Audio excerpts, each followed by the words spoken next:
السلام علیکم ناظرین، جہاد و قتال سیریز میں آج میں سیدنا ابو بکر صدیق رضی اللہ تعالیٰ عنہ کے دور خلافت میں جو امانی سرحد کے مرتدین تھے ان کے حوالے سے جو لشکر آپ نے روانہ کیا تھا اس اہم ترین جہاد کی رودات آپ کے سامنے رکھوں گا۔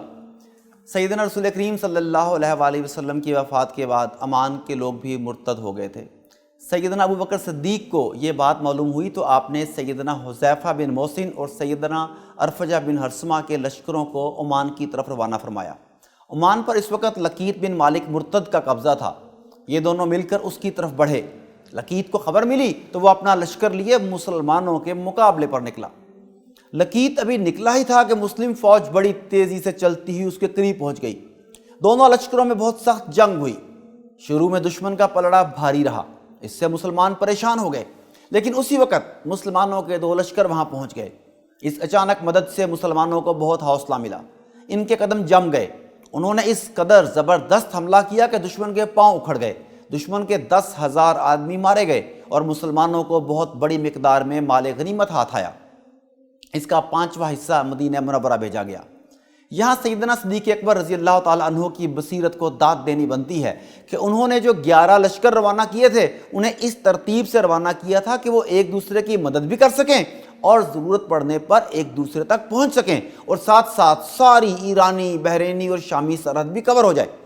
تھوڑے سے افراد کے ساتھ اتنا علاقہ کور کر لینا واقعی سیدنا صدیق اکبر کی خدا داد صلاحیت، مدد اور نصرت کے بغیر ممکن نہ تھا۔ اللہ تعالیٰ ان کی قبر پر کروڑوں رحمتیں نازل فرمائے۔ ناظرین، یہی میں سیدنا صدیق اکبر کے اس لشکر کے حوالے سے بھی بتا دوں جو انہوں نے یمن کی طرف بھیجا تھا۔ سیدنا رسول کریم صلی اللہ علیہ وآلہ وسلم کے دور میں یمن کے لوگ مسلمان ہو گئے تھے، مگر آپ صلی اللہ علیہ وآلہ وسلم کی وفات کے بعد ان میں سے اکثر مرتد ہو گئے۔ سیدنا ابو بکر صدیق نے 11 لشکروں میں سے ایک لشکر سیدنا مہاجر بن ابی امیہ کی قیادت میں یمن کی طرف روانہ کیا۔ اس وقت تک سیدنا اکرمہ بھی امان وغیرہ کی جنگوں سے فارغ ہو چکے تھے اور وہ بھی اپنے لشکر کے ساتھ سیدنا مہاجر سے آ ملے۔ یمن میں یوں بھی سب لوگ مرتد نہیں ہوئے تھے، وہاں مسلمانوں کی بھی کچھ طاقت موجود تھی۔ سیدنا فیروز دیلمی بھی وہیں موجود تھے۔ انہوں نے نبوت کا جھوٹا دعویٰ کرنے والے اسود انسی کو شکست دی تھی۔ سیدنا رسول کریم صلی اللہ علیہ وآلہ وسلم نے انہیں یمن کا عامل مقرر فرمایا تھا۔ آپ صلی اللہ علیہ وآلہ وسلم کی وفات کے بعد جب یہاں کے اکثر لوگ مرتد ہو گئے تو سیدنا فیروز دیلمی مسلمانوں کی جماعت کے ساتھ ایک طرف ہو گئے۔ وہ بھی اسلامی لشکر کے انتظار میں تھے۔ ان دونوں لشکروں کی آمد کے بعد یہ بھی ان میں شامل ہو گئے۔ اس طرح مسلمانوں کو بہت طاقت مل گئی۔ مرتدوں کے سردار شکست کھا گئے اور مسلمانوں کے ہاتھوں گرفتار ہو گئے۔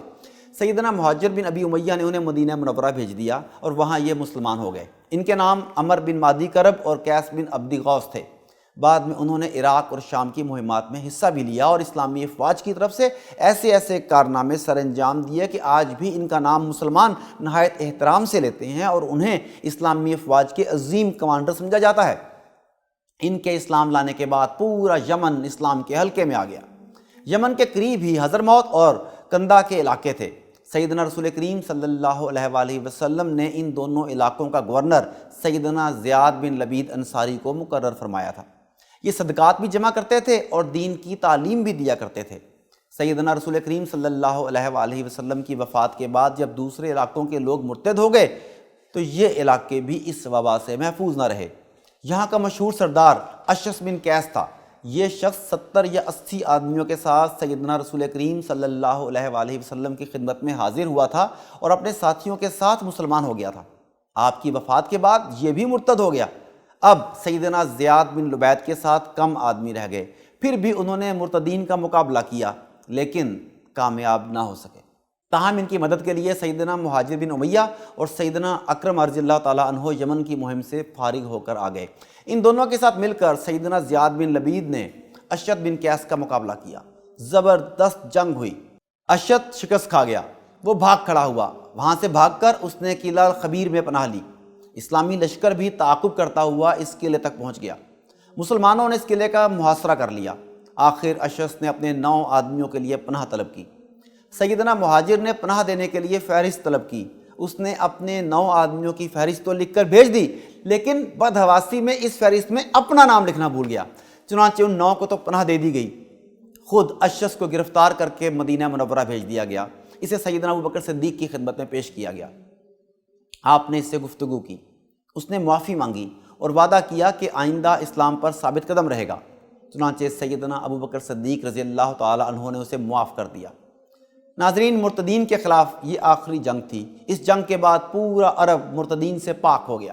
ان جنگوں میں بہت سے مردوں اور عورتوں کو گرفتار کیا گیا تھا، انہیں آزاد کر دیا گیا، وہ سب مسلمان ہو گئے۔ سیدنا صدیق اکبر کی بصیرت نے اسلامی سلطنت کو وسیع کرنے کے لیے جن خطوط پر کام کیا تھا، انہی پر چلتے ہوئے اگلے 10-12 سالوں میں اسلام پوری دنیا تک پہنچ گیا۔ مسلمانوں کے قرون اولیٰ کے اسلامی جہاد کے حوالے سے مزید جاننے کے لیے ہمارے ساتھ رابطے میں رہیے۔ اگلی ویڈیو تک کے لیے اجازت، اللہ نگہبان۔